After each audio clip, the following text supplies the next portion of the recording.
Sorry for the delay. எனக்கு வந்து கொஞ்சம் வெளியே ஒர்க் இருந்தனால வீடியோ கொஞ்சம் லேட்டாக போட வேண்டியது வந்துருச்சு. ஓகே. இன்னைக்கு ஓவராலாக மார்க்கெட் வந்து எப்படி ஃபங்க்ஷன் ஆச்சு அப்படிங்கிற மாதிரி பார்ப்போம். ஃபஸ்ட்டு 5 மினிட்ஸில் பார்ப்போம் நம்ம எப்படி இருக்குது அப்படின்னு. 5 மினிட்ஸில் பொறுத்தளவுக்கு மார்க்கெட் வந்து ஸ்டார்டிங் வந்து ஒரு நல்ல ஃபால் ஆகிருக்கு. ஸ்டார்டிங் பார்த்துட்டிங்கன்னா கிட்டத்தட்ட எத்தனை பாயிண்ட்ஸ் வந்து ஃபால் ஆகிருக்கு அப்படின்னா, ஒரே செகண்ட், கிட்டத்தட்ட 1.32% ஃபால் ஆகிட்டு அதே அளவுக்கு வந்து மார்க்கெட் வந்து ரிக்கவர் ஆகிருக்கு. இந்த ரிக்கவர் வந்து ஏன் ரிக்கவர் ஆச்சு அப்படின்னு வந்து இப்போ வரப்போகிற இதில் வந்து சொல்கிறேன். இது வந்து ஏன் இந்த ஜோன்லேருந்து முக்கியமாக வந்து ரிக்கவர் ஆச்சு அப்படின்னு வந்து வரப்போகிற இதுலன்னு சொல்கிறேன். அதுக்கப்புறம் வந்து இன்றைக்கி முக்கியமாக ரிக்கவர் ஆனதுக்கு காரணம் வந்து எஃப்ஐ வந்து கிட்டத்தட்ட 5,000 கோடிக்கு வந்து செல் பண்ணியிருக்காங்க. டிஐஐ வந்து கிட்டத்தட்ட 6,000 கோடிக்கு வந்து பை பண்ணியிருக்காங்க. அதாவது எஃப்ஐயை விட டிஐஐ வந்து 1000 கோடிக்கு எக்ஸ்ட்ரா பை பண்ணியிருக்காங்க. அதனாலேயும் இந்த ரிக்கவர் ஆகிருக்கு.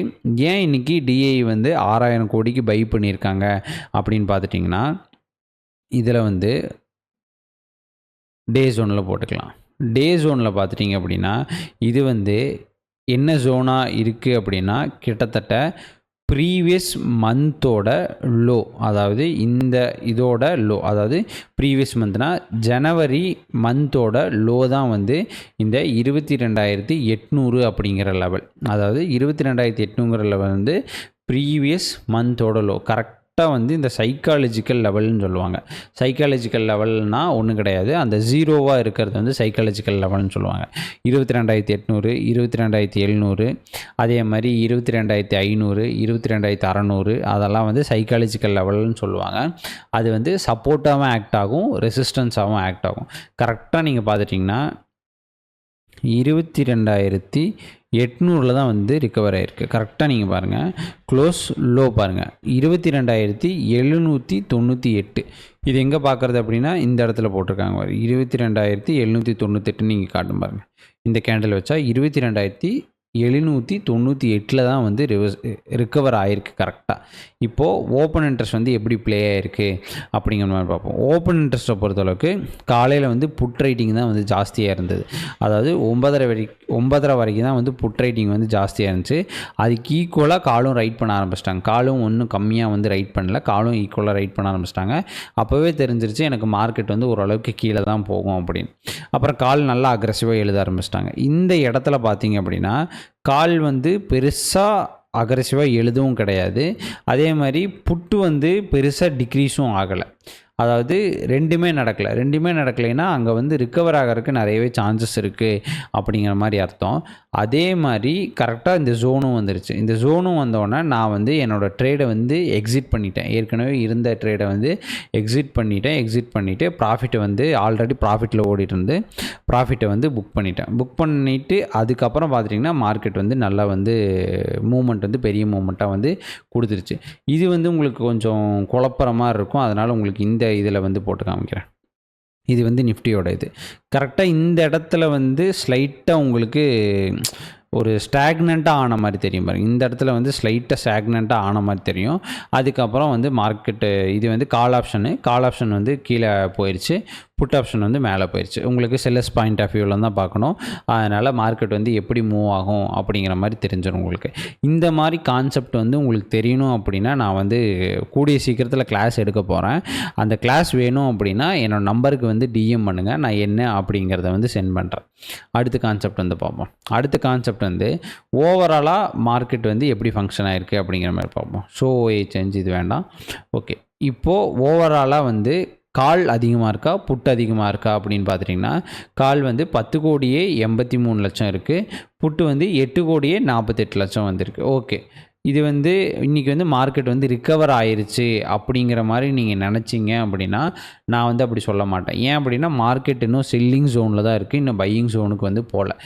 ஏன் அப்படின்னா இது வந்து ஃபஸ்ட்டு வந்து டிஐ வந்து பை பண்ணியிருக்காங்க, எஃப்ஐ வந்து செல்லிங்கை இன்னும் நிறுத்தலை.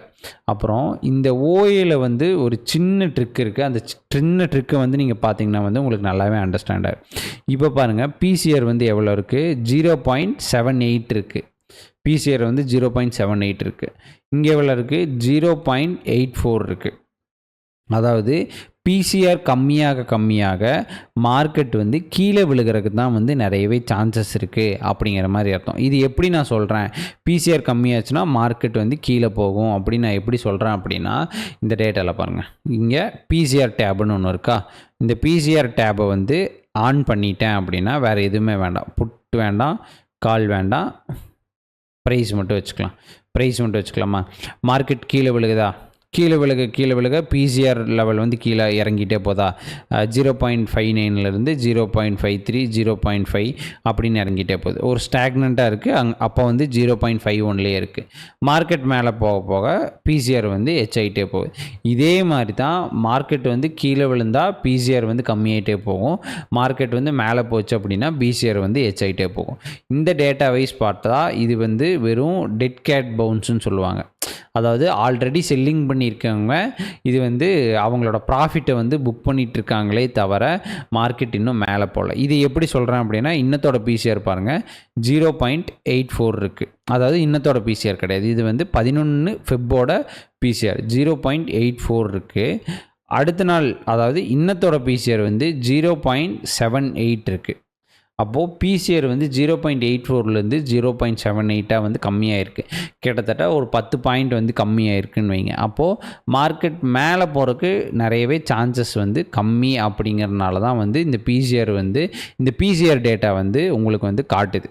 இது மாதிரி நிறைய ட்ரிக்ஸ் யூஸ் பண்ணி ஓரளவுக்கு உங்களால் வந்து மார்க்கெட்டை வந்து அண்டர்ஸ்டாண்ட் பண்ணிக்க முடியும்.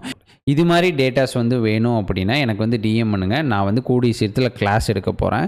அது வந்து என்னை பொறுத்தளவுக்கு ஒன் ஆஃப் தி பெஸ்ட் கிளாஸாக இருக்கும். ஏன் அப்படின்னா, நிறைய ட்ரேடிங் க்ளோஸில் சொல்லித்தராத விஷயத்தை வந்து நான் சொல்லித்தரலான்ட்டு இருக்கேன்.